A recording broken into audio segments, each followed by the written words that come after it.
Écoutez le monde vétérinaire autrement sur Veto Micro, un podcast produit par Thémavet. Bonjour, je suis Colline Musel, vétérinaire, coach, formatrice et cofondatrice de Wondervet. Et moi, je suis Marine Slove, vétérinaire, entrepreneur, podcasteuse et fondatrice de Thémavet. Bienvenue sur le podcast numéro 1 de la profession qui démontre qu'il y a 1000 façons d'être vétérinaire.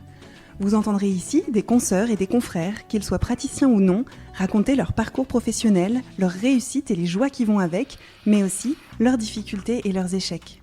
C'est toujours avec le même enthousiasme que nous prêtons notre micro aux vétérinaires pour la 3e saison consécutive, pour continuer à nous raconter tels que nous sommes vraiment, interroger notre quotidien professionnel bien sûr, mais aussi et avant tout notre rapport à la vie, au monde animal et à la planète. Le tout saupoudré d'une bonne dose de déculpabilisation. Vous êtes ici chez nous. Mais surtout, vous êtes ici chez vous. Belle écoute.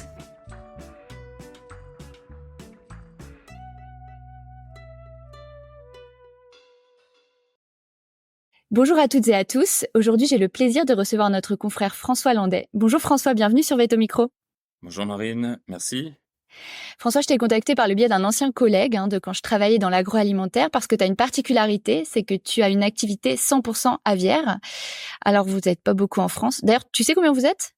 Bon, je sais pas, on est, quelques dizaines, peut-être un peu plus de 100 vétos à faire de la volaille et à être spécialisé en volaille, à mon avis, oui. Ouais, c'est vraiment une petite communauté, on va dire. Exactement. En tout cas, je trouvais ça intéressant que tu puisses nous parler d'un métier vétérinaire, donc d'une des facettes des métiers de vétérinaire qu'on connaît très mal.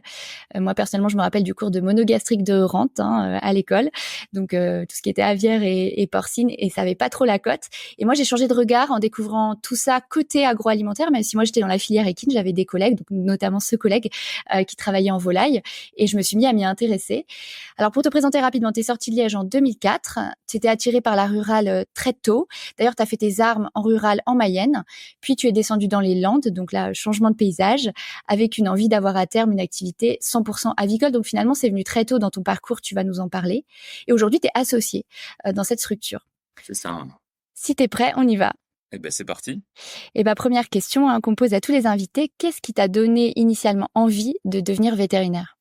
En fait, j'ai un oncle qui a fait toute sa carrière dans le Béarn en tant que véto mixte avec une dominante bovine et un peu par hasard, j'avais 8 ou 9 ans.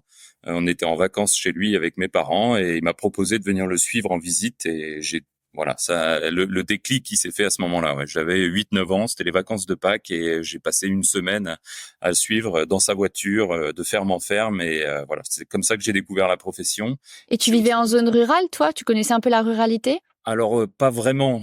J'ai grandi dans les Yvelines, à une 60aine de kilomètres à l'ouest de Paris, et je suis pas du tout issu d'un milieu agricole. Donc c'est vraiment un milieu que j'ai découvert au fur et à mesure de ma formation et puis de mes stages en structure vétérinaire. Ouais. D'accord. Donc tu fais l'école en Belgique. Qu'est-ce que tu retiens de tes années étudiantes ? Oh ben l'ambiance. Enfin, alors après ça a été plutôt subi. Hein. Moi alors voilà, j'avais vraiment envie d'être vétérinaire. J'avais un parcours collège-lycée qui était plutôt de bon niveau, mais vraisemblablement pas suffisant pour être accepté en prépa. Donc avec mon bac en poche, j'avais 17 ans et demi. Voilà, c'était l'option Belgique. On était en 1998 à l'époque. C'est l'option de la Belgique qui s'est présentée à moi. Et puis dès lors, ça a été un parcours plutôt sans obstacle. Hein. J'ai été diplômé 6 ans après et je garde un excellent souvenir de mes 6 années d'études en Belgique à Liège. C'était vraiment très sympa et puis une formation de qualité. Alors déjà pas mal orienté sur les productions animales et ça m'a vraiment bien plu, mais bien sûr sans délaisser la formation animaux de compagnie, mais je garde vraiment un excellent souvenir. Et pourquoi pas mal orienté sur les productions animales ? Parce que ça fait partie du programme général en Belgique, un peu plus qu'en France ? En tout cas, en échangeant avec des confrères diplômés des écoles françaises ou de certaines d'entre elles, en tout cas, je me suis aperçu que la tentation, c'était presque d'avoir un complexe sur la formation en Belgique, mais en fait, pour ce qui est des productions animales et spécialement de la bovine, il y avait vraiment pas à rougir par rapport à ça. D'accord. Et pendant tout ton cursus, pendant tes 6 ans, tu te destines à quoi? Est-ce que vraiment c'est à ce moment-là où tu découvres que tu es intéressé par les productions animales que tu te dis: «En fait, je pourrais bien faire, que ça»? Alors en fait, quand j'ai commencé le cursus, moi mon objectif c'était d'exercer en pratique mixte, bovine et animaux de compagnie. Et c'est vraiment c'est ce qui m'a drivé pendant tout mon cursus. C'est ce qui a drivé aussi les stages que j'ai pu faire tout au long de mes études. Et c'était vraiment mon objectif. Ça l'était toujours une fois diplômé et à la recherche de mon premier job. Ouais. Ouais, d'accord. Donc justement, tu sors de l'école. Comment tu cherches, comment tu orientes tes recherches pour trouver ce fameux premier job?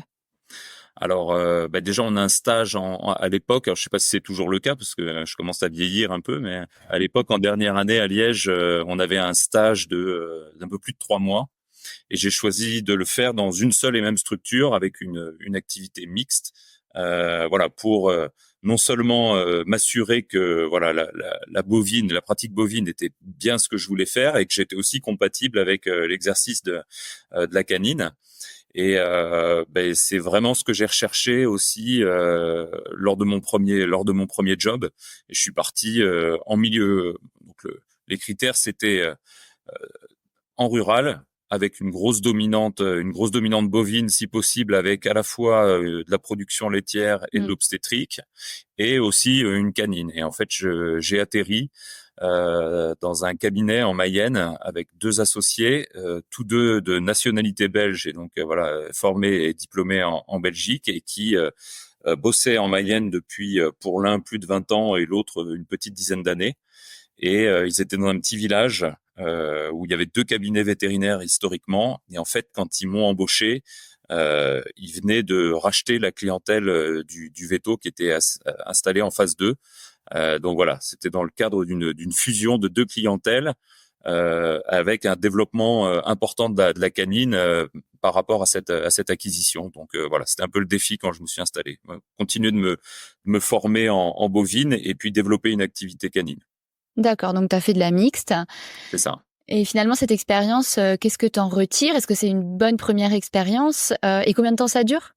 Alors, je suis resté 1 an et demi à peu près en Mayenne, et l'objectif a été plus que rempli. Ouais, je me suis perfectionné, je me suis complètement autonomisé en bovine, à la fois en production laitière et puis sur la partie obstétrique. Il y a une grosse clientèle d'obstétrique là où j'étais, et puis voilà, l'occasion aussi de continuer de se former et de devenir autonome aussi, en tout cas sur la médecine et la chirurgie courante de convenance pour les animaux de compagnie. Donc en l'espace d'1 an et demi, on va dire que c'est à peu près j'ai réussi à atteindre l'objectif que je m'étais fixé en Tu te acceptant ce sens premier poste. autonome? Exactement, Mmh. exactement. C'était vraiment le but, ouais, vraiment le but qu'il y ait voilà, dans la gestion des urgences, qu'elles soient en bovine ou en canine, que je me sente voilà à peu près à l'aise sur tous les cas de figure. D'accord. Et comment se fait la transition entre la Mayenne et les Landes alors? Alors là, c'est pas entièrement de mon ressort. C'est ma compagne, celle qui était pas encore mon épouse à l'époque, mais ouais, voilà, qui a eu elle beaucoup plus de mal à trouver du boulot en Mayenne. Hein. On était vraiment dans un milieu rural avec une forte densité de structures mixtes, mais pas Parce beaucoup. qu'elle est vétérinaire aussi? Ouais, ouais, j'ai oublié de le préciser. Ouais, elle est véto aussi. Elle exerce en canine, elle pure, en canine pure. Et elle a eu du mal à trouver du boulot, du moins à temps plein, sur la région de la Mayenne. Et en fait, on a simplement, une fois que j'ai été euh, autonome, on a décidé de donner une nouvelle orientation à notre carrière. On est parti chercher du boulot. On a une opportunité dans le Sud-Ouest, l'un comme l'autre. Voilà, et c'est pour ça qu'on est parti. OK, donc tu arrives dans les Landes. Là, tu commences comme salarié avec une perspective d'association ou juste, Pas vraiment, non. Non, non, non, non. J'arrive comme salarié avec à peu près la même fiche de poste que celle que j'avais en Mayenne, hein, avec peut-être une proportion d'exercices animaux de compagnie un peu plus importante que celle que j'avais en Mayenne. Hein, j'étais plutôt sur du 20% canine, 80% bovine en Mayenne, et là c'était plus du 2 tiers, 1 tiers, 2 tiers bovine, 1 tiers canine. Mais ça m'allait bien, et puis surtout voilà la possibilité pour ma compagne d'avoir un boulot qui corresponde euh, pour elle aussi à 100% de ses attentes, voilà, dans la même région. OK. Et comment t'en arrives du coup, puisque là on voit que tu fais encore une activité mixte, comment t'en arrives progressivement ou pas progressivement d'ailleurs au 100% aviaire? Et est-ce que pour ça, t'as fait des formations complémentaires, t'as travaillé avec un mentor, t'as une expérience sur le terrain? Comment ça se fait cette transition-là? Eh ben en fait, mon activité mixte dans les Landes, je l'ai commencé au sein du groupe Anibio où je suis aujourd'hui associé et qui est un groupe pluridisciplinaire où ça va de la canine aux animaux de rente en passant par la volaille. Mais j'exerçais comme veto mixte avec des gardes et il se trouve que à cette époque-là, le service de garde le week-end était mutualisé, c'est-à-dire qu'il y avait un veto de garde pour toutes les productions. Et donc, j'avais régulièrement des appels le week-end de producteurs de volailles. Et ne sachant pas trop les gérer dans un premier temps, j'en référais à mon patron, qui était d'astreinte pour ces week-ends-là. Et puis, petit à petit, je me suis pris au jeu, c'est-à-dire que, à force de gérer ces appels, de voir quels étaient les automatismes, ou la manière de traiter ces cas-là avec le référent volaille d'astreinte ces week-ends-là, j'ai commencé à m'autonomiser là aussi, puis à prendre, à m'intéresser à ce sujet-là. Et puis les cas que je traitais le week-end, j'allais les revoir en début de semaine pour voir comment la situation évoluait par rapport à la prise en charge du week-end. Et puis petit à petit, je me suis intéressé, de plus en plus à cette production volaille. Tout ça pour, au final, avoir une proposition qui m'est faite 2 ans et demi ou 3 ans après mon arrivée au sein du groupe Anibio, une proposition d'association avec un objectif à terme qui est de basculer sur une activité 100% volaille à l'horizon 3-4 ans après mon association. C'était à peu près ça le Mais les deux sont liés, cette proposition d'association et ce basculement volaille, ou c'est deux choses qui sont indépendantes et qui surviennent à peu près au même moment? Ouais, non, les deux sont liés. En fait, on me dit, écoute François, on a 2 bonnes nouvelles. C'est pas une bonne et une mauvaise nouvelle, c'est 2 bonnes nouvelles. C'est mieux. Je pense que tu as le profil, les compétences, les capacités pour devenir associé chez nous.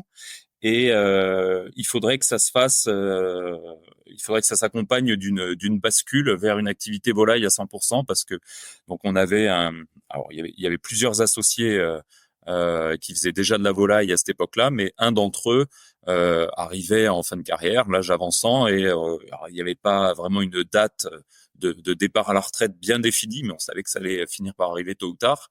Et donc l'idée, c'était d'être pleinement opérationnel sur la partie volaille au moment de son départ en retraite. Et on savait que ça interviendrait entre 3 et 6 ou 7 ans après mon association. D'accord. Alors, avant d'en revenir à la partie aviaire, j'aimerais qu'on parle juste un peu de l'association. Est-ce que toi, t'envisageais ton métier, t'envisageais pas ton métier autrement qu'en étant associé? Et quand on a préparé cette interview, tu m'as parlé aussi du fait que tu étais attiré par cette aventure entrepreneuriale. Est-ce que tu peux nous en dire un peu plus là-dessus? Alors moi, j'avais pas forcément des idées très arrêtées sur l'association, mais c'est vrai qu'en arrivant dans le groupe Anibio fin 2005, j'ai découvert aussi une autre facette du métier qui n'était pas seulement la pratique du métier de vétérinaire, mais aussi une gestion plutôt entrepreneuriale, managériale de l'activité, avec déjà un ADN au sein du groupe Anibio qui était déjà assez particulier, parce que c'est un groupe donc qui s'est constitué dans la fin des années 60 sur la pratique des animaux de ferme, donc la bovine, la porcine, et puis qui petit à petit s'est diversifié, s'est développé au sein de ces différentes filières. Et je trouvais vraiment cette approche très intéressante où il y avait déjà différents sites d'exercice, déjà très très tôt dans le développement de ce groupe. Il y avait 3-4 cabinets. Aujourd'hui, on est rendu à 14, je crois, 14 sites d'exercice différents. À l'époque, c'est plutôt costaud, ouais. Ouais, à l'époque, on était on va dire 20-25 vétos, à peu près moitié-moitié entre associés et salariés. Aujourd'hui, on est rendu à 55 vétérinaires, 16-17 salariés associés, avec un processus d'association là qui est en cours, qui devrait nous faire franchir la barre des 20 associés, et un peu plus d'une trentaine de vétos salariés, et encore une fois, comme je l'ai dit, des opportunités de diversification de l'activité qui sont importantes, puisque ça va de la canine jusqu'aux productions animales organisées, le porc, le veau de boucherie, la volaille, et avec toute la toute la diversité et la variété d'informations et d'interventions auxquelles on a accès dans toutes ces filières-là, que ça soit de la canine aux animaux de rente. Et aujourd'hui, tu dirais que la partie associé, dirigeant d'entreprise, manager, ça te prend à peu près combien de pourcents de temps de ton activité?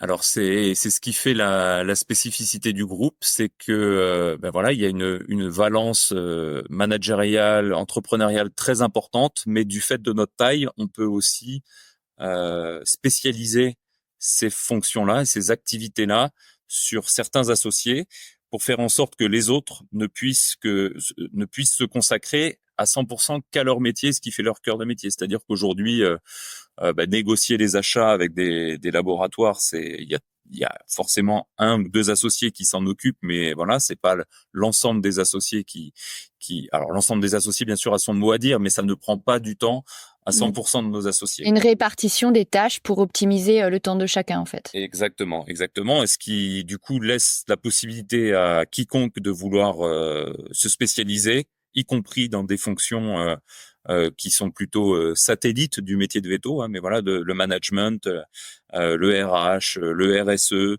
voilà. Aujourd'hui, tout associé d'Anibio, voire même certains de nos salariés, peuvent demander ou solliciter l'avis de l'ensemble des collaborateurs pour se spécialiser vers ce type de fonction, sans que voilà ça et dans le même temps, ceux qui souhaitent faire 100% de leur métier en tant que veto peuvent le faire aussi sans être parasités entre guillemets, le terme est peut-être pas bien choisi, mais voilà, par des choses jugées en tout cas subalternes par ces collaborateurs là, les achats, le RH, le management, enfin voilà, Oui, d'accord. Vous si essayez on a envie, vraiment de on peut y aller. répartir Voilà. pour Mais que si on chacun veut- fasse un peu ce qui lui plaît, quoi. Exactement. Et d'un autre côté, on a aussi la possibilité pour nos collaborateurs, nos associés, de se spécialiser sur des choses vraiment plus purement techniques, 100% vétérinaires, là pour le coup, de l'ophtalmo, de la chirurgie, de la dentisterie, enfin voilà. Oui, d'accord. Ok. Très intéressant. Maintenant, j'aimerais bien qu'on parle pas mal de l'aviaire parce que j'ai plein de questions. Déjà, peut-être pour commencer, est-ce que tu peux nous expliquer en quoi consiste ton métier, un petit peu tout ce que tu fais dans ton quotidien, dans ce métier qui est complètement spécialisé? Alors, je dirais que sur la pratique aviaire et peut-être encore plus spécialement dans le sud-ouest, on a une approche très médecine préventive en fait de notre métier. C'est-à-dire qu'on est sur des productions qui sont plutôt extensives, hein, que ce soit par exemple du poulet de chair plein air à la Belle Rouge. On a aussi une bonne partie de notre clientèle qui est du canard mulard en plein air pour la production de foie gras. On a pas mal de poules pondeuses en plein air également. Donc voilà, on est vraiment sur un modèle extensif et plutôt des productions de qualité et reconnues comme telles par le consommateur. Et donc en partie de ça, comme en contrepartie, comme c'est des animaux de valeur, on va être beaucoup dans l'anticipation des problèmes plutôt que dans la gestion des problèmes une fois qu'ils surviennent.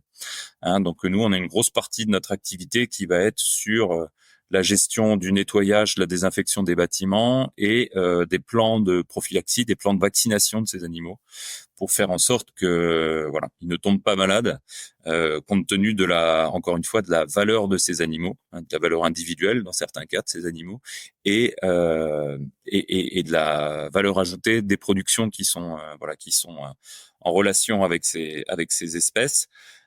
Et puis l'attente aussi du consommateur. Hein. Voilà, aujourd'hui, il y a une attente sociétale importante sur la qualité des productions de volailles françaises, et on se doit de pas faire n'importe quoi en matière notamment d'antibiothérapie. Donc aujourd'hui, on est beaucoup plus sur de la vaccination que sur de l'antibiothérapie.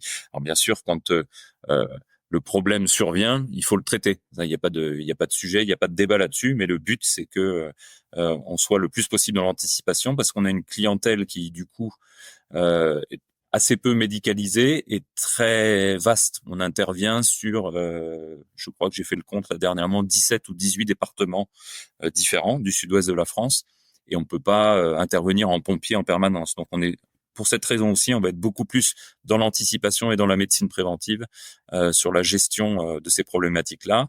Et si je peux aller plus loin aussi, ce qui est très intéressant dans ce métier-là, c'est que bien sûr, on se focalise sur l'élevage, hein, et des échanges avec les producteurs, avec les éleveurs directement, mais on est aussi très intégré dans une vision verticale de la production, c'est-à-dire que en amont de l'élevage, on a des couvoirs. On a qui vont fournir des animaux, des poussins ou des canetons à jour aux éleveurs. On a aussi des usines d'aliments qui vont fournir un aliment de qualité qui va répondre aux besoins zootechniques de ces espèces-là pour obtenir des niveaux de performance et de production qui soient aussi bons que possible.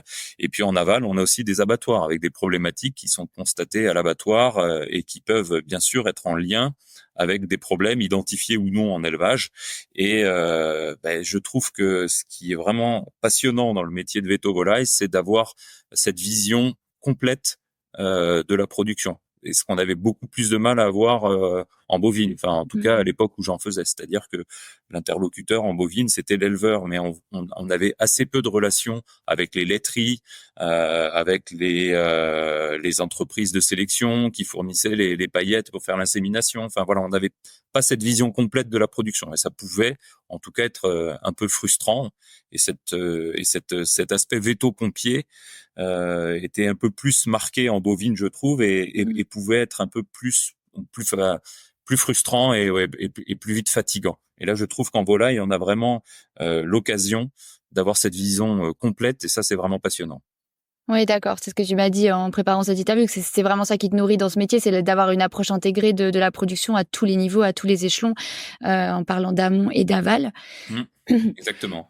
Et du coup, tu nous parles là de médecine préventive, tu nous as parlé de zootechnie. Est-ce que tu peux nous planter un état des lieux zootechnique de la situation de l'aviaire en France et nous parler un peu de la circularité de la filière avicole française?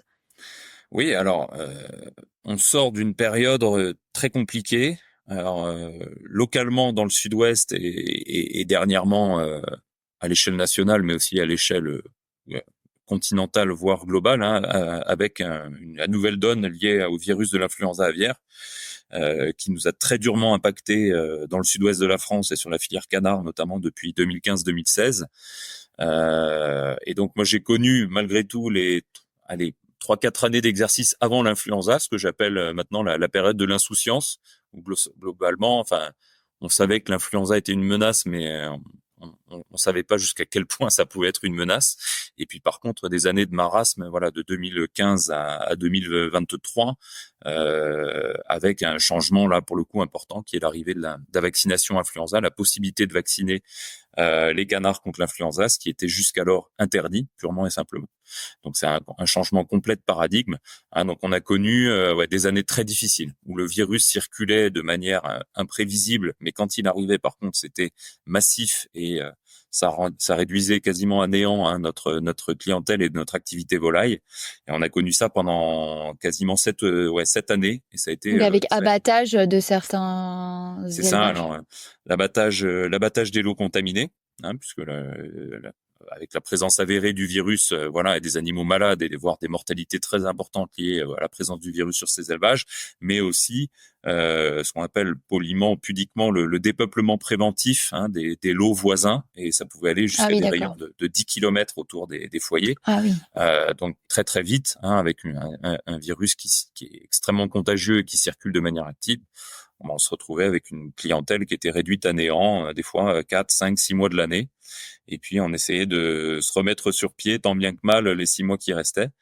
Ça a été une période très, très compliquée à vivre et avec un sentiment d'impuissance qui était assez difficile à vivre, encore une fois.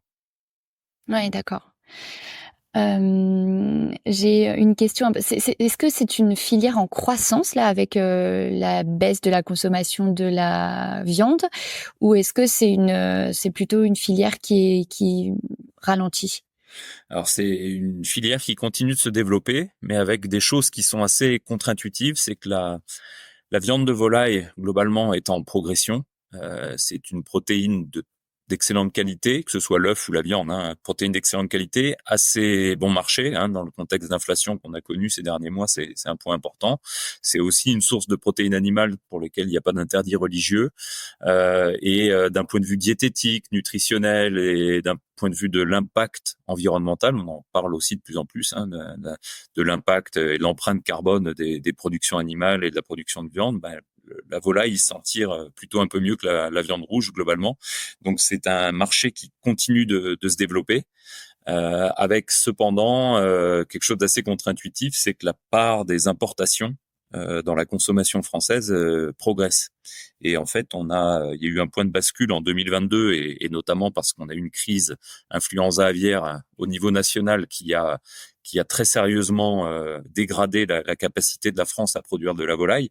Et il y a eu une part d'importation qui a dépassé les 50% au cours de l'année 2022 et qui se maintient au-dessus des 50% D'accord. depuis. C'est-à-dire que aujourd'hui, plus de la moitié de la viande de volaille qui est consommée en France provient d'un produit d'un pays étranger.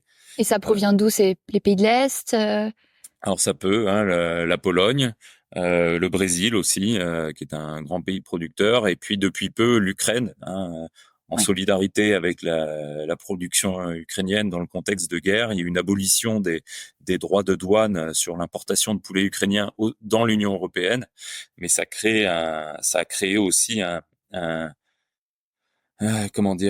désavantage concurrentiel pour la production française, et ça a dégradé la part de production française dans la consommation de volaille en France. Parce que c'est du bas coût? Exactement, ouais.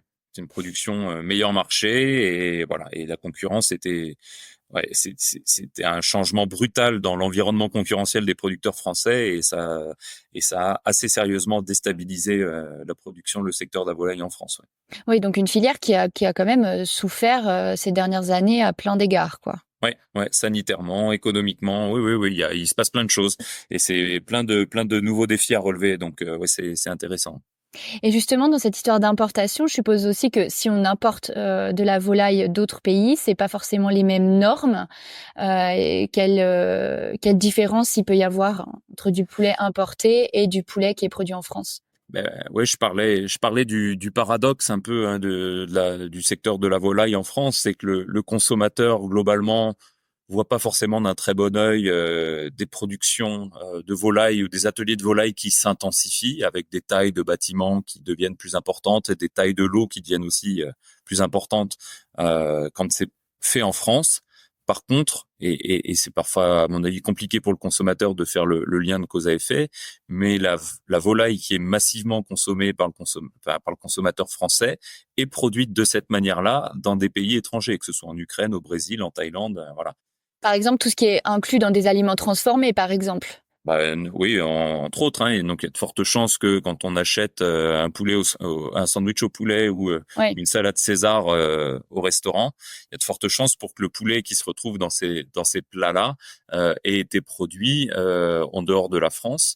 Et dans le même temps, voilà, le consommateur ne souhaite pas en tout cas, c'est la manière dont on le perçoit, le consommateur ne souhaite pas que les producteurs français de volaille puissent créer les conditions d'une concurrence équilibrée par rapport à ces pays-là. Donc, on ne souhaite pas avoir des fermes-usines, ce que je peux très bien comprendre, mais voilà. Et du coup, il y a quelque chose à deux vitesses par le fait que le consommateur n'a pas tous les tenants et les aboutissants de cette réflexion-là, quoi. C'est vraiment le sentiment qu'on a. Pour résumer, on pourrait dire que le consommateur français souhaite que la production de volaille française reste quelque chose, une niche, et en plus de ça, voilà, n'est pas prêt à mettre le prix pour acheter les produits qui sont payés en France, parce que le consommateur ne se rend pas compte que acheter un poulet fermier, le prix de revient pour produire un poulet de ce type-là est infiniment supérieur à celui d'un poulet qui est élevé 35 jours dans un bâtiment.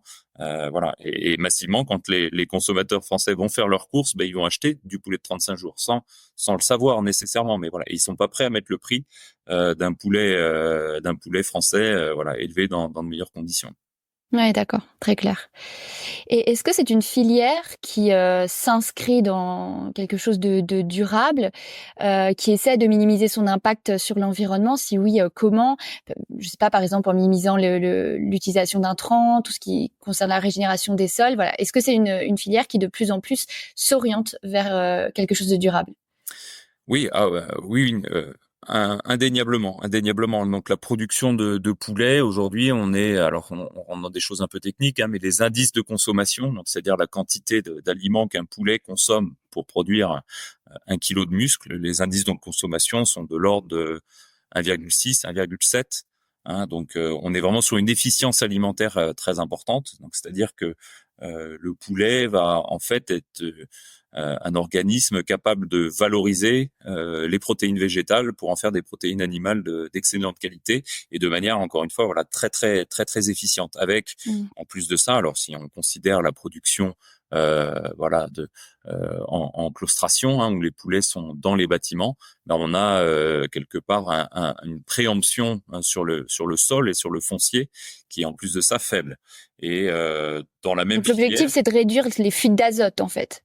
bah, par exemple, oui, ça peut être un objectif, hein, mais là aussi, c'est vrai qu'on a aussi des choses qui sont assez contre-intuitives. C'est que le consommateur, finalement, a plutôt une meilleure image d'un poulet élevé en plein air que d'un poulet élevé fermé dans un bâtiment. Cela dit, un poulet élevé en plein air, ben, ça prend du foncier, hein, c'est des surfaces de sol sur lesquelles on peut pas on peut pas on peut pas avoir de production végétale. Il va y avoir éventuellement de l'azote non maîtrisé, non maîtrisable, qui va être lié aux fientes, hein, et aux effluents de ces animaux-là en plein air, qui va être sur les parcours. Et puis on va avoir une efficience alimentaire qui sera moins bonne pour ces poulets-là, parce que là on est plutôt sur des indices de conversion qui sont de l'ordre de 3. Hein, là où on est plutôt à un 6 ou un 7 sur des poulets fermiers, sur des poulets qui sont en claustration. Et donc voilà, c'est quelque chose, voilà, finalement, si on regarde de plus près, ben peut-être que l'impact environnemental d'une production plein air, c'est peut-être plus marqué que l'impact environnemental d'une production de poulet du quotidien dans un bâtiment fermé. Ouais, d'accord. Donc, si je comprends bien, on est sur une filière qui est engagée dans la transition agroécologique, mais qu'aujourd'hui, on fait face à un certain nombre de contradictions parce que le consommateur veut certaines choses, mais qui impliquent des choses inverses, en fait. C'est ça. Et du coup, c'est pas si simple à gérer d'un point de vue zootechnique. Et le gros avantage de la France par rapport à ça, c'est qu'on peut jouer, on a plusieurs atouts dans notre jeu. Hein, on a aussi bien de la production de poulet du quotidien, efficace et efficient d'un point de vue économique et d'un point de vue environnemental, mais on est aussi capable de produire des productions de très haute qualité, voilà, des productions de plein air qui correspondent certainement plus ou qui correspondent mieux aux attentes de certains consommateurs.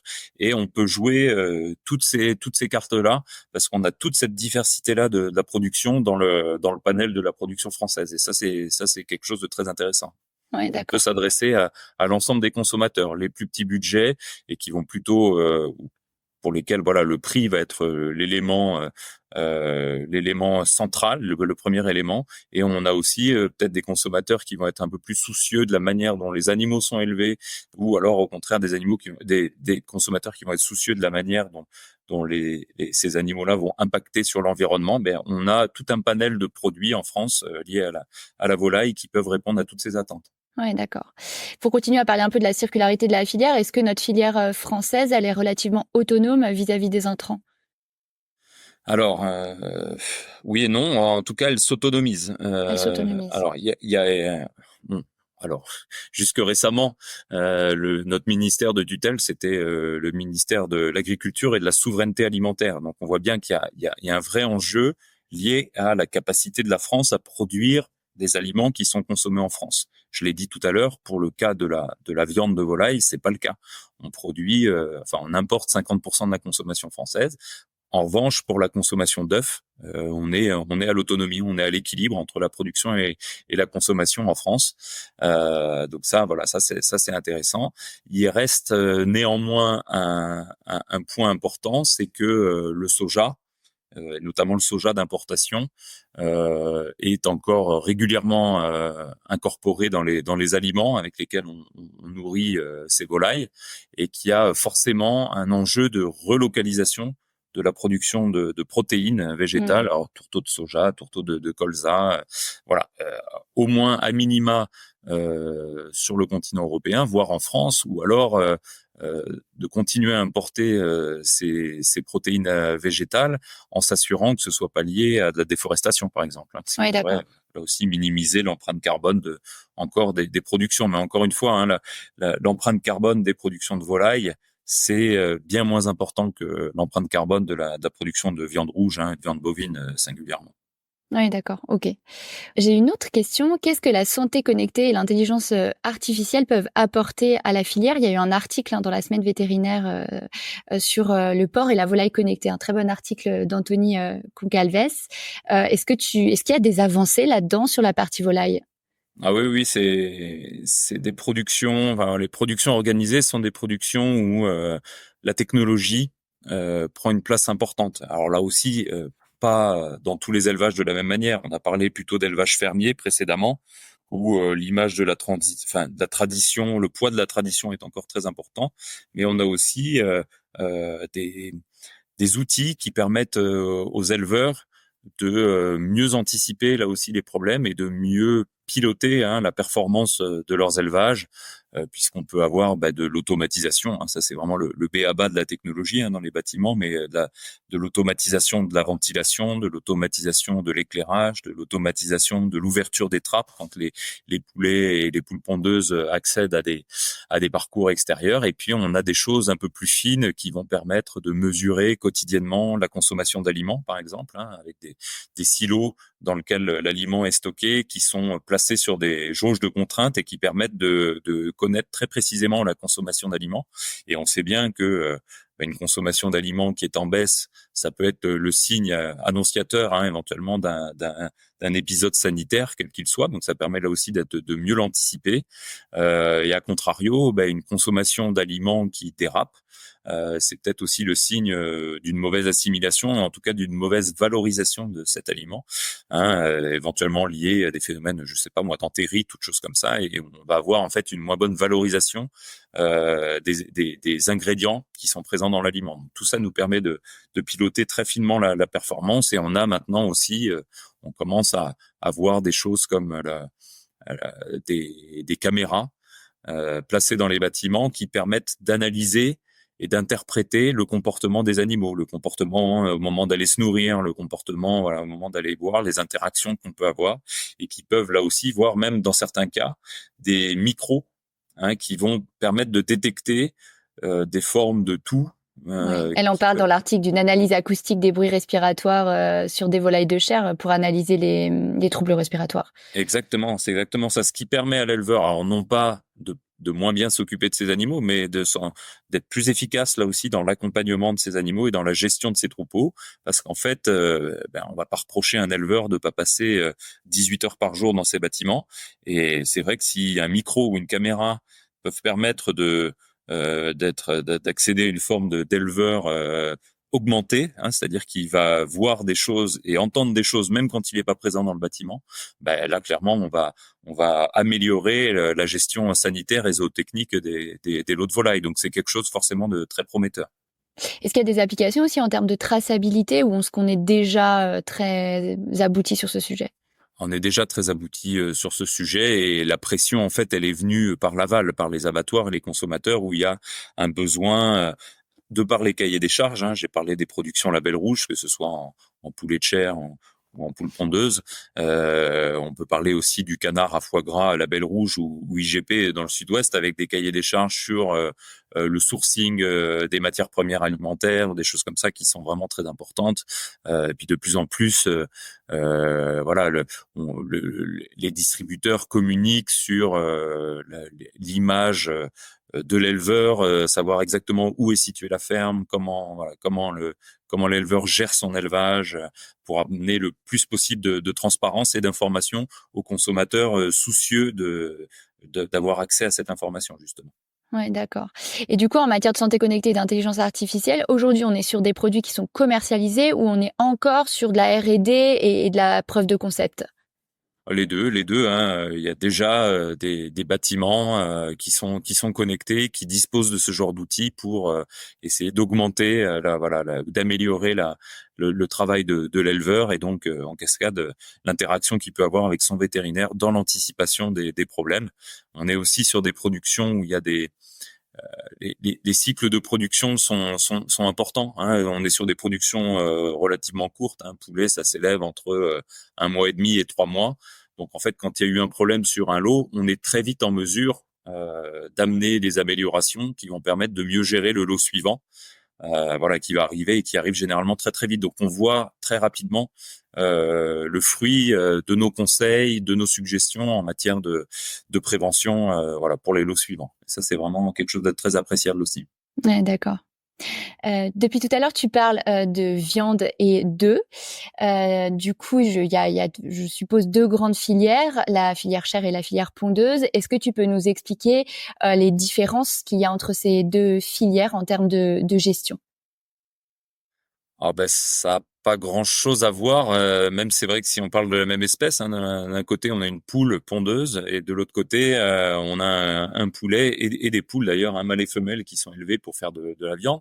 Mais à la limite déjà rien que de parler ça, c'est presque réducteur parce qu'en fait on peut parler de la production de gibier, on peut Oui. parler des cailles, voilà, du faisan. Alors il y a des oiseaux qui sont élevés aussi pour la chasse, hein, pour le repeuplement des populations et voilà Il y a d'intérêt une plus grande diversité significatif. qu'on ne croit, en fait, hein. Ah mais c'est monstrueux, hein, parce que nous on soigne on soigne des cailles, on soigne des pintades, des dindes, du poulet de chair et des poules pondeuses et puis ensuite euh, en amont de ça, il y a aussi les reproducteurs, hein, qui permettent de produire les œufs à couver qui deviendront les animaux d'un jour qui permettent de peupler ces élevages. Et puis il y a un point qu'on n'a pas aussi abordé. On parlait précédemment de technologie, mais à l'heure actuelle, on est sur le point. Alors c'est déjà opérationnel pour les poules pondeuses et ça va le devenir pour la production de canards notamment.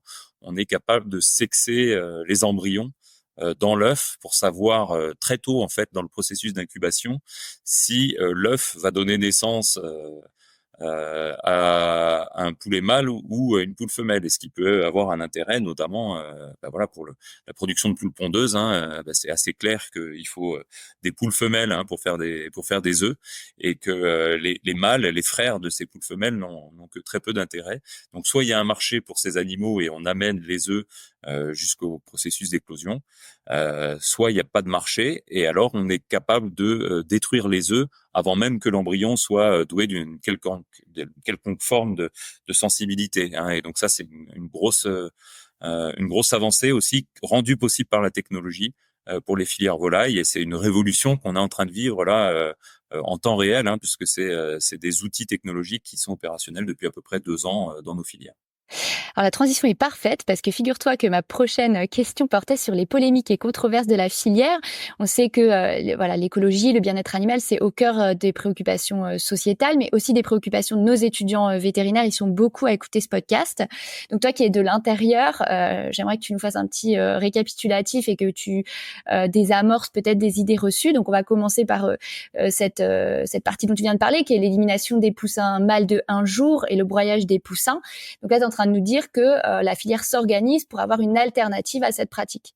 Ah, ça y est, c'est déjà fait, c'est D'accord. opérationnel. C'est opérationnel, hein, donc aujourd'hui, technologiquement, les couvoirs sont capables de déterminer, allez, grosso modo, à partir de entre 8 et 10 jours d'incubation de l'œuf, hein, si l'embryon qui est à l'intérieur est un mâle ou une femelle. Et donc, on peut détruire, hein, les œufs qui n'ont pas d'intérêt commercial derrière, avant même que l'embryon soit doué d'une quelconque capacité de nociception ou quoi que ce soit. Donc aujourd'hui, on n'a plus de broyage des poussins, ou alors on en a de moins en moins, Il y en a, enfin, le but, hein, c'est qu'il y en ait plus qu'il du y en ait tout. plus rapidement. Voilà, les seuls poussins mâles qui arrivent aujourd'hui au bout du processus d'incubation sont ceux pour lesquels on a un moyen de les valoriser, hein, donc voilà. Et c'est réglementaire, hein, on ne peut pas amener des poussins à l'éclosion s'ils ne sont pas valorisés derrière. Oui, d'accord, ok. Et on a la même chose qui est en train de se mettre en place pour la filière foie gras, hein, donc jusqu'alors, on ne peut fabriquer ou on ne peut produire un foie gras de qualité qu'à partir de mâles. En tout cas, c'est beaucoup plus compliqué à valoriser avec des canards femelles. Ah, c'est vrai, Euh, j'ai dû louper cette information en cours, je ouais. l'avais pas du tout, ouais. Ouais, donc et c'est même inscrit dans le cahier des charges, hein. Donc je parlais tout à l'heure des contraintes liées à des cahiers des charges. Bah, par exemple, pour faire un foie gras IGP du Sud-Ouest, voilà, ça ne peut provenir que d'un canard mâle. Et donc il y avait l'obligation de trouver des débouchés pour les femelles. Alors pendant très longtemps, les femelles ont été exportées vers des marchés en Europe centrale, hein, en Europe de l'Est, où où il y avait une vraie demande pour des canards mulards femelles. On a eu aussi un temps un débouché en Égypte. En fait, ces animaux-là étaient élevés comme des animaux de basse-cour, et puis ils valorisaient les déchets de cuisine, hein, notamment dans les ménages, dans beaucoup de ménages égyptiens.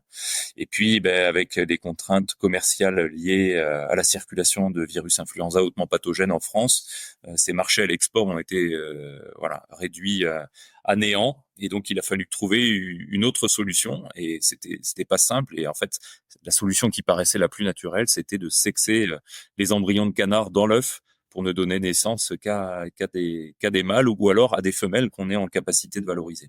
D'accord, ok. Et cette R&D, recherche et développement, elle est portée par qui? Elle est portée par les entreprises et qui s'entendent au niveau de ce qu'on appelle les interprofessions. Ouais. Hein, donc on a des interprofessions volaille de chair, des interprofessions œufs de consommation, une interprofession canard à foie gras, une interprofession canard de chair, qui portent ces projets et qui essayent de rendre le financement possible, parce que voilà, on imagine bien que toutes ces avancées-là, qui sont nécessaires, hein, indispensables d'un point de vue sociétal, elles ont aussi un impact direct et significatif, hein, sur la valeur et sur le prix de revient, hein, du produit final. Et il faut aussi que le consommateur soit prêt à entendre ça, hein, que toutes ces avancées exigées et attendues par la société ont aussi un impact sur le prix des produits qu'on va être amené à acheter dans le futur. Donc il y a un travail d'équipe fait via cette interprofession pour que tout le monde travaille dans le même sens et essaie de faire avancer la filière vers une progression et quelque chose de plus respectueux des préoccupations d'aujourd'hui, en fait. C'est exactement ça. C'est exactement ça. Et puis bien sûr en relation aussi avec les pouvoirs publics et voilà. Hein, donc mais voilà, il est important que des décisions aussi importantes soient appliquées de manière collégiale et homogène, quoi. Et ça, c'est vraiment le boulot de l'interprofession. Alors il y a aussi une interprofession, hein, qui est un syndicat en fait, hein, mais que j'ai pas cité, qui est le syndicat des accouveurs. Hein, donc tous les accouveurs en volaille pour toutes les filières sont réunis au sein d'un syndicat qui lui aussi permet de rendre tous ces projets possibles et de les rendre viables économiquement. Voilà. Et donc ils font un travail qui est remarquable. Alors, tu en as parlé tout à l'heure plusieurs fois, notamment du ressenti des consommateurs. Est-ce que tu peux nous expliquer un petit peu la différence entre élevé en plein air versus élevé en claustration, et même ce terme-là, élevé en batterie, est-ce qu'il est réel ou pas aujourd'hui? En fait, ça nous fait régulièrement bondir, nous, au sein de la filière, parce qu'on entend tout le temps parler à tout bout de champ dans les médias généralistes de poulets élevés en batterie. Ça n'a jamais existé. Hein, le poulet de chair, il y a deux grands modes d'élevage. Hein, c'est soit le mode d'élevage en claustration, donc les poulets sont élevés dans des bâtiments, ils n'en sortent pas pendant toute la durée de production, qui est d'environ 30 à 45 jours, soit le mode d'élevage en plein air. Hein, mais voilà, on n'a jamais enfermé des poulets élevés pour leur chair dans des cages. La seule chose qui peut ressembler à des batteries qui existent, c'est pour la production d'œufs. Hein. On peut avoir des poules en cage, mais depuis 10 ans maintenant quasiment, c'est des cages collectives. Hein. Donc les animaux sont certes dans des cages, mais avec des interactions sociales, avec une liberté de mouvement, une liberté d'exprimer leurs besoins fondamentaux en matière de bien-être et de comportement, voilà, qui sont assurés. Et encore une fois, voilà, ce mode d'élevage a plutôt tendance à diminuer au profit de ce qu'on appelle des logements alternatifs, hein, où on a des animaux qui sont en fait en liberté dans le bâtiment, ou alors des productions plein air, hein, voilà, et y compris en allant jusqu'à la production agriculture biologique, hein, d'œufs de consommation. Mais voilà, le terme batterie, il est délétère. Alors il est utilisé de manière erronée par le grand public, mais c'est là qu'on voit bien aussi le manque d'information et peut-être le besoin qu'ont les filières de communiquer sur la manière dont sont élevés les animaux destinés à être consommés, parce qu'il y a beaucoup de fantasmes de la part d'un consommateur qui est de plus en plus éloigné de la production, quoi. On le voit, la population française vit de plus en plus en ville, et en fait une méconnaissance quasi totale, hein, de la manière dont sont élevés les animaux qui servent à produire les aliments qui nous nourrissent tous les jours. Et moi, je suis persuadé qu'il y a vraiment un besoin impérieux pour les producteurs de volailles de communiquer, enfin pour tous les producteurs de manière générale. Oui, parce que j'allais dire, on a le même problème en bovine. Hein. Ouais, mais singulièrement, voilà, pour les producteurs de volailles, de mieux faire savoir, de mieux faire connaître la manière dont notre viande de volaille et nos œufs sont produits aujourd'hui en France, quoi. Parce que sinon, si on ne fait pas ça, le Il y aura des consommateur idées reçues et un exactement, rejet, quoi. il va s'imaginer des choses, voilà, plus ou moins fantasmées, plus ou moins alimentées par des associations antispécistes ou non. Je veux pas rentrer dans des polémiques, mais c'est vrai que si on laisse les détracteurs de l'élevage parler à la place des éleveurs, ça va avoir un effet délétère sur le consommateur. Ouais. Et on en a pas, t'as donné, hein, t'as déjà expliqué au fil de notre entretien, mais est-ce que tu peux redonner concrètement les avantages et inconvénients de ce plein air versus claustration, mais sur tous les aspects, que ce soit bien-être animal, stéréotypie, piquage, etc., mais aussi économique. Enfin, si tu peux nous faire un petit tableau de ces avantages et de ces inconvénients.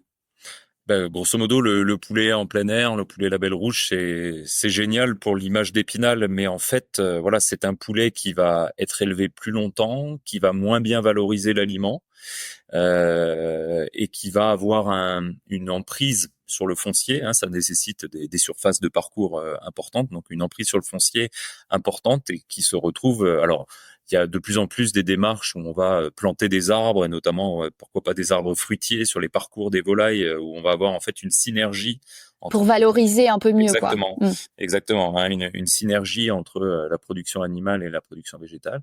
Et à contrario, on va avoir un poulet du quotidien, donc élevé dans des bâtiments fermés pendant 35 à 45 jours, mais où là on va avoir une efficacité alimentaire plus importante, une emprise sur le foncier plus faible, et donc finalement possiblement une empreinte carbone améliorée, et puis au final un produit, tout en étant un produit de qualité, hein, mais plus abordable pour le consommateur, parce que tous les aspects économiques auront été optimisés au cours de la production. D'accord. En termes gustatifs, il y a une différence entre les deux ? Oui, il va y avoir une différence, hein, forcément. On va avoir d'un côté un développement musculaire plus important, hein, pour le poulet du quotidien, et de l'autre côté, sur un poulet qui va être élevé 90 jours, on va avoir une viande plus ferme. Certains la jugeront plus goûteuse. En fait, la vérité, c'est que le goût est différent, la texture est différente, mais surtout, ce qu'on achète en achetant ces produits, on achète aussi une image, hein, et on est prêt à la payer ou pas. Voilà, c'est celle d'un poulet élevé en plein air où le consommateur a cette perception peut-être erronée, hein, mais que voilà, l'élevage en plein air est forcément meilleur pour l'animal que l'élevage en claustration. Alors que c'est pas forcément vrai, hein. En fait, les poulets qui sont élevés en claustration, si on les mettait dehors, ils seraient morts de trouille, quoi, hein. C'est juste ça. Et puis il faut aussi se rendre compte que sur un poulet élevé en plein air, on a des problématiques liées à de la prédation, des interactions possibles avec la faune sauvage, avec des prédateurs qui peuvent être qui existent, hein, il faut pas le nier, et qui peuvent être source de stress aussi pour ces poulets en plein air. Et finalement, quand on a des poulets qui sont fermés dans les bâtiments, on les protège aussi de cet environnement naturel, certes, mais peut-être parfois hostile. Donc tout ça, voilà, c'est important de communiquer sur toutes ces choses-là pour encore une fois dissiper les idées reçues. Et le bien-être animal aujourd'hui, le vétérinaire est garant de ce bien-être animal, quel que soit le mode de production, hein, qu'on ait des poules pondeuses élevées en cage ou en plein air, ou des poulets de chair élevés en plein air ou fermés dans les bâtiments. Le vétérinaire est vraiment l'élément central du dispositif pour garantir, au final, aux consommateurs et à toute la filière que les conditions du bien-être animal étaient réunies pendant toute la période de production. Ouais, d'accord, très intéressant. Alors, les auditeurs de ce podcast sont quasi exclusivement des vétérinaires, mais on est tous aussi des consommateurs. Est-ce que tu peux nous parler rapidement des différents labels qui existent ? Alors, le plus connu, hein, et le premier, en fait, ce qu'il faut savoir, enfin, c'est une anecdote, mais je pense que c'est toujours intéressant de le rappeler. Le premier cahier des charges label rouge français, il date de 1965 et il est sur la production de poulets plein air dans les Landes. Et ça, c'est bon, voilà. Nous, on y est particulièrement attachés vu notre implantation et notre activité. Voilà, moi, je suis veto volaille et j'ai une grosse partie de ma clientèle et de mon activité dans les Landes. Les éleveurs en sont très fiers et nous, on est fiers de les accompagner par rapport à ça. Donc, alors, c'est le label rouge, c'est important parce que c'est ce qu'on appelle un signe de qualité, hein, officiel. Et donc, quand le consommateur achète un produit label rouge, quelle que soit la production, hein, mais bon, je vais parler de ce que je connais le mieux, hein, du poulet de chair et de l'œuf, il a la garantie d'acheter un produit de qualité et qui répond à un certain nombre d'exigences qui sont vérifiées par un organisme certificateur indépendant et agréé. Donc ça, c'est vraiment super important. Quand vous voyez le logo label rouge sur une production de volaille, mais sur toutes les productions, hein, en vérité, c'est vraiment, ça veut dire quelque chose, quoi. C'est vraiment un engagement fort de la part du producteur et de sa filière, quoi, hein. Donc c'est vraiment, je vais pas dire que le consommateur peut y aller les yeux fermés, mais vraiment c'est voilà, c'est quelque chose, ça dit la vérité. Et après, il faut que la grosse difficulté et qu'on a connue ces derniers temps, c'est qu'il faut que le consommateur soit prêt à mettre le prix pour payer cette qualité. Et ça, c'est un autre problème. Parce que la variation de prix, elle est d'à peu près combien de pourcents? T'as une idée?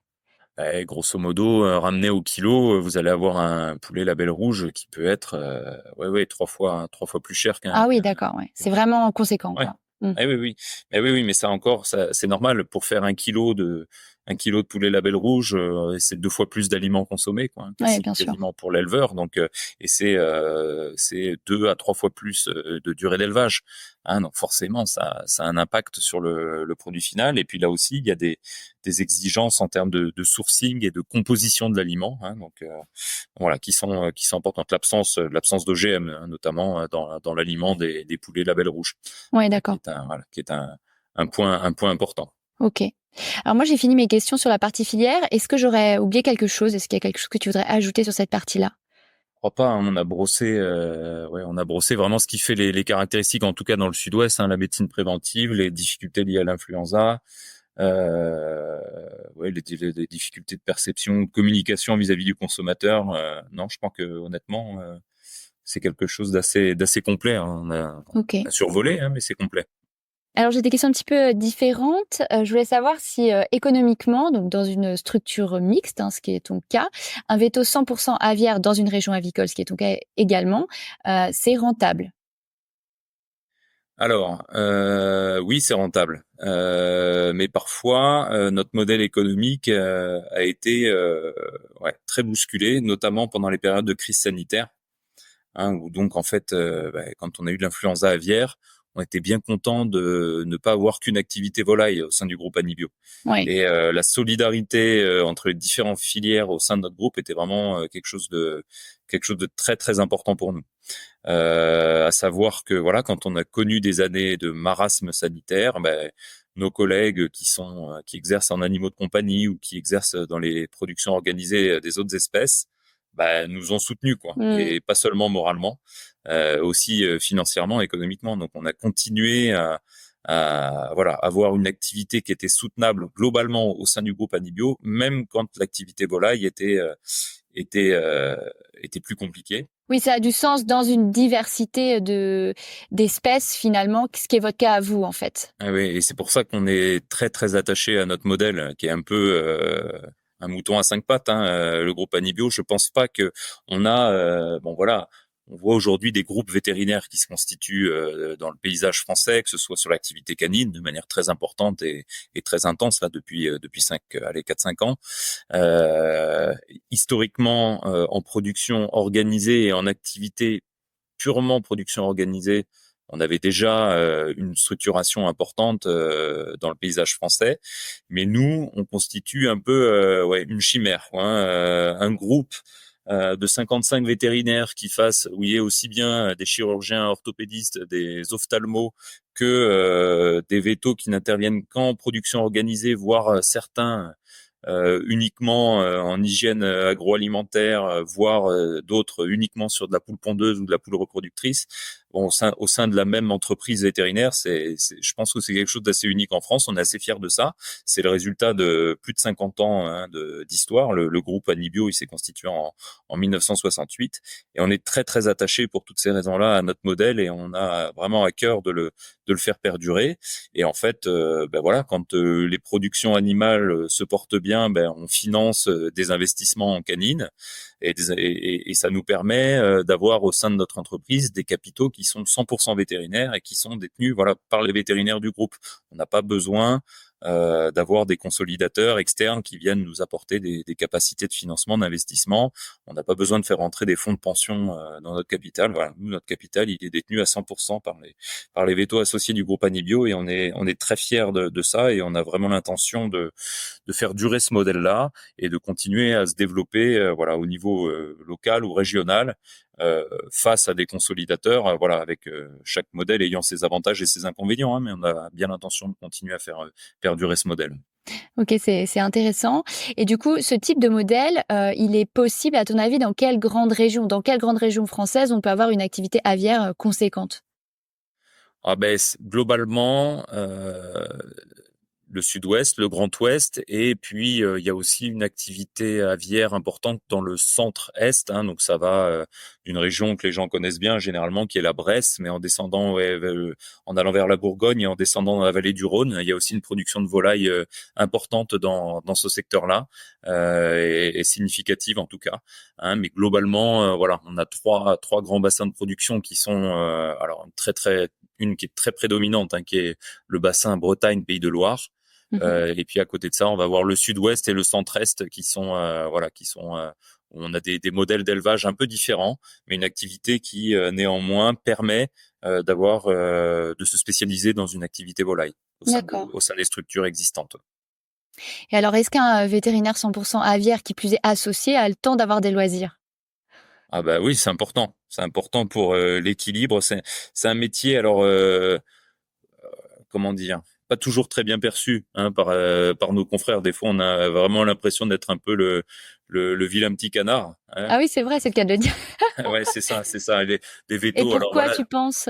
Pourquoi Ben, une espèce de mépris déjà, on nous a longtemps appelé les vétos indus. Alors déjà, cette image indus et ce terme Ouais, indus ouais, c'est aujourd'hui, il pas est quand très même joli. très péjoratif. C'est très Euh, réducteur.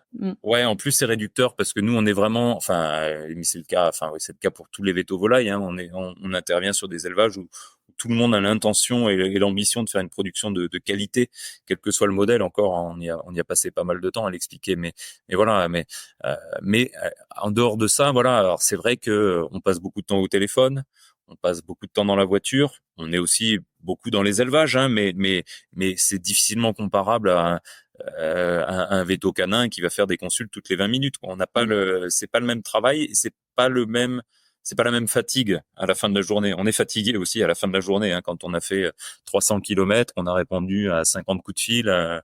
Il y a aussi de la fatigue et puis il y a des questions qui sont challengeantes, hein, parce que on est challengé par des ingénieurs agronomes qui sont dans des couvoirs ou dans des entreprises qui sont responsables de production. On est challengé sur des questions de qualité des denrées alimentaires par les abattoirs. Voilà, euh, on nous sollicite sur des problématiques qui sont souvent très complexes à résoudre, déjà à appréhender et puis à résoudre, beaucoup plus que vacciner un chien ou un chat. Alors, je sais bien que c'est pas 100% de l'activité de nos collègues canins, mais c'est vrai que quand on échange entre nous au sein du groupe Anibio, entre veto canin et veto et veto indus, veto en production organisée, c'est là qu'on se rend compte de la richesse de notre diplôme, quoi, hein. C'est la diversité d'exercices que notre diplôme permet, ne serait-ce que parler déjà de la pratique libérale. C'est déjà énorme, quoi, hein, parce qu'on a le même diplôme, mais on fait pas du tout le même métier. Et on n'a pas du tout les mêmes interlocuteurs. Et ça, c'est super riche. C'est aussi, pourquoi pas des opportunités de reconversion en interne, hein, au sein de nos structures. Parce que voilà, aujourd'hui, commencer à exercer à 25 ans et se dire ce qu'on fera 30 ans ou 40 ans plus tard, c'est certainement très hasardeux, hein, comme exercice. Mais voilà, je trouve que c'est ce qui fait la richesse du boulot et singulièrement dans notre structure. Alors voilà, on va pas s'envoyer des fleurs, mais c'est vrai que d'avoir cette diversité de valorisation de notre diplôme au sein d'une même entreprise vétérinaire. Moi, c'est ça qui m'a fait rester, qui m'a fait m'installer dans le Sud-Ouest et qui me fait m'épanouir aujourd'hui au sein du groupe Anibio, quoi. Finalement, ce que tu dis, c'est que vous êtes pas mal challengé et qu'il y a un niveau de complexité qui est assez important. Donc, c'est un métier qui est mobilisant intellectuellement. C'est ça. Et ça, c'est intéressant parce qu'on a plein de jeunes confrères qui justement disent qu'ils se sentent pas assez stimulés intellectuellement, par exemple dans une pratique canine un peu répétitive. Donc là, finalement, c'est une alternative où il y a une stimulation intellectuelle qui est importante. Ah oui, ouais. Et puis aussi, hein, je me suis déjà exprimé là-dessus, mais parce que voilà, on interagit avec les éleveurs, mais pas que. On interagit aussi avec les organisations de production et des personnes qui sont à la baguette dans ces entreprises, dans ces coopératives, et forcément avec une vision beaucoup plus macro de la filière. Et ça, c'est intellectuellement, c'est très stimulant. Et puis vous intervenez à plusieurs niveaux, quoi. C'est ça. Et on fait des rencontres aussi. C'est rencontrer des gens. Et puis alors, je disais, c'est vrai qu'en pratique bovine, on avait une clientèle dans un rayon de 25 km autour de notre cabinet. Là, finalement, le maillage sanitaire est important, spécialement quand on a des enjeux sanitaires majeurs comme on a pu l'avoir avec l'influenza aviaire et maintenant avec la vaccination contre l'influenza aviaire, parce que ça nous mobilise beaucoup et le maillage sanitaire est indispensable. Néanmoins, rien ne nous empêche d'avoir des clients ou d'amener des conseils à des entreprises qui sont à plusieurs centaines de kilomètres de nos cabinets, voire d'aller amener des éléments d'expertise à l'étranger. Moi, alors je m'occupe beaucoup à titre personnel de canards et de palmipèdes.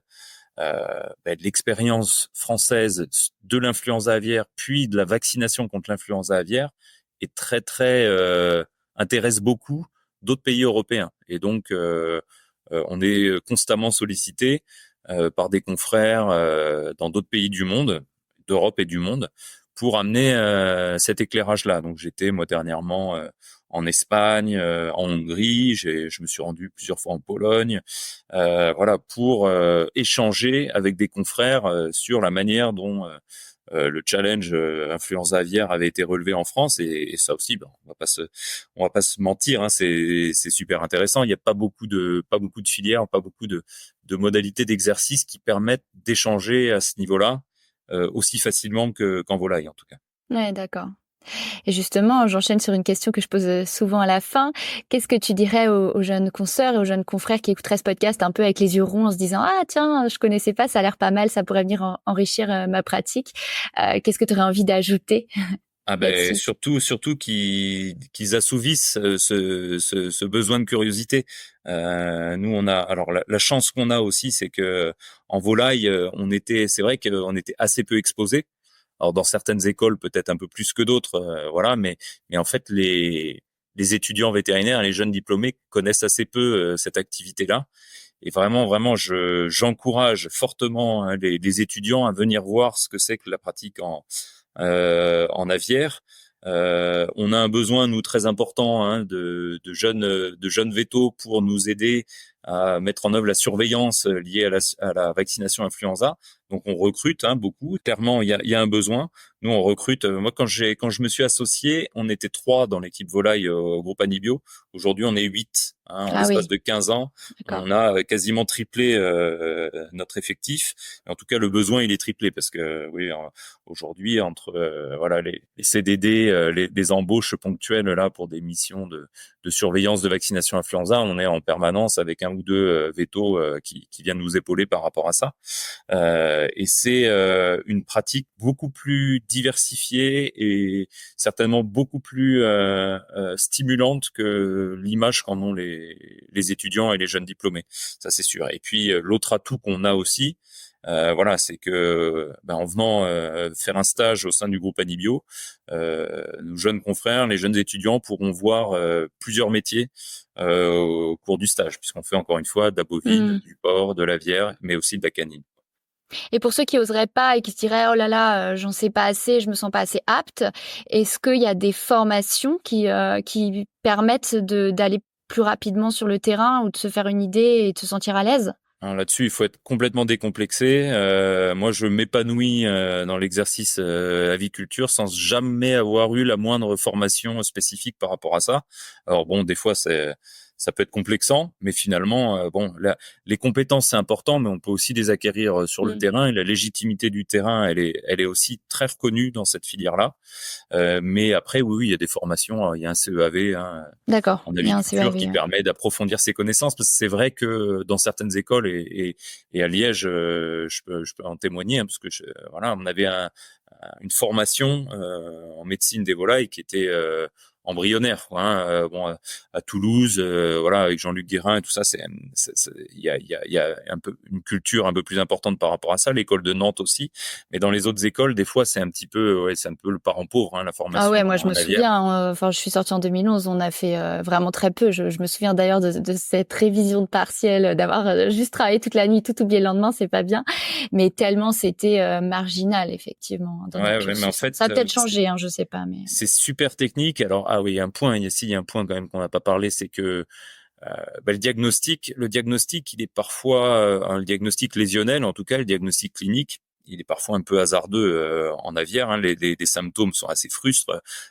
Les examens cliniques, en tout cas du vivant, tant que le patient est vivant, c'est assez limité. Donc on a une grosse partie du diagnostic qui se fait sur, L'autopsie, on passe ouais, mortem. sur du diagnostic nécropsique. Et ce qui est génial aussi en pratique aviaire, c'est l'importance du labo de santé animale qui va derrière, alors sur des choses assez basiques, hein, par exemple de la culture bactériologique, mais ça commence par ça, mais jusqu'à des éléments, des éléments de diagnostic et des examens complémentaires beaucoup plus pointus. Donc on a, nous, dans nos labos, on a systématiquement ou quasi un labo qui est adossé à nos cabinets véto aviaires, parce que derrière, on va faire de la PCR, on va faire du séquençage. On a un MALDI-TOF, hein, donc s'il y a des gens qui nous écoutent et qui savent pas ce qu'est un MALDI-TOF, ben, je les encourage à aller se renseigner. C'est des outils qui permettent de faire de l'épidémiologie, par exemple des souches de colibacilles euh, qui euh, qui ont été isolées dans un élevage ou dans une entreprise et qui derrière permettent de faire un choix très pertinent sur les souches de colibacilles à intégrer dans un autovaccin, par exemple, pour mieux lutter contre les épisodes à venir de colibacillose aviaire sur un parquet de reproducteurs ou sur un lot de volailles commerciales. Donc, c'est une technicité au niveau du labo Mm. qui est super intéressante. Et ça, honnêtement, même en canine, enfin, ou alors, sauf à bosser comme anatomopathologiste dans un labo qui fait que ça, mais d'être à la fois du côté du praticien, du clinicien, et de aussi pouvoir mettre son nez dans le diagnostic de laboratoire, ça aussi, c'est un truc qui est super, super enrichissant quand on est véto-volaille. Ah, un argument supplémentaire. C'est ça. Si on a des confrères ou des consoeurs qui voudraient te contacter parce qu'ils sont intéressés, comment ils peuvent le faire?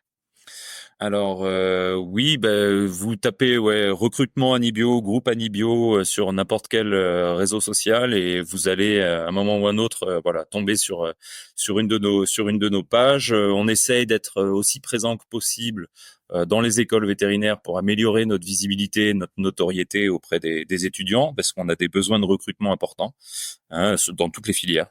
Donc ça c'est important que les étudiants l'entendent et le sachent et que voilà, ça nous fait pas peur de former et de prendre en charge la formation et l'acquisition des compétences des jeunes diplômés, des étudiants. On s'investit aussi beaucoup dans des projets de tutorat, hein, et de formation des futurs vétos mixtes. Voilà, ça fait partie de l'histoire du groupe Anibio, hein. On a tous, alors c'est une spécificité jusqu'à un passé très récent en fait, tous les vétos, qu'ils soient canins ou en production organisée, avaient tous commencé par de la mixte. Alors c'est de plus en plus difficile à tenir. Aujourd'hui, on a des vétos qui n'ont connu que la canine ou que la volaille ou que le cochon, mais jusqu'à encore 5-10 ans, voilà, on avait tous en commun d'avoir commencé par faire de la mixte avant de finir par se spécialiser après 5 ou 10 ans d'exercice au sein du groupe Anibio. Mais donc voilà, oui, nous c'est pas des choses qui nous font peur. La souplesse, l'agilité, la flexibilité, des parcours de carrière qui sont pas des chemins tout tracés, voire des ornières. Voilà, nous on est très attachés à ça et aux possibilités, aux opportunités de reconversion aussi en interne au sein du groupe. Voilà, ça c'est très important pour nous et que chacun puisse s'épanouir dans des domaines très variés, voilà, qui vont de la pratique, certes, de la médecine vétérinaire, mais aussi vers des compétences plus managériales ou entrepreneuriales. Bah écoute, ça tombe bien, c'est l'objectif de ce podcast, de démontrer qu'il y a 1000 façons d'être vétérinaire et que c'est ça qui est chouette. Donc merci François, c'est vraiment super sympa d'avoir ce témoignage d'expert vécu de l'intérieur d'une filière qui en fait reste assez méconnue. Et on sent ton enthousiasme, ta passion, l'amour de ce métier. Donc c'était une très chouette interview, merci beaucoup. Merci beaucoup de m'avoir contacté. Merci beaucoup de m'avoir donné la possibilité de mieux faire connaître l'exercice de la médecine aviaire et le groupe Anibio. Donc merci beaucoup pour cette opportunité. Merci d'avoir écouté cet épisode de Vétomicro. Si le cœur vous en dit, partagez-le à vos amis et à vos collègues. Abonnez-vous au podcast et mettez-nous une note de 5 étoiles avec un gentil commentaire. C'est ce qui nous permet de remonter dans les classements et de donner de la voix à la profession. Si vous souhaitez participer à Vétomicro, nous suggérer des invités ou tout simplement nous écrire, faites-le sur l'adresse podcast@themavet.fr. Prenez soin de vous et à la semaine prochaine pour écouter une nouvelle façon d'être vétérinaire.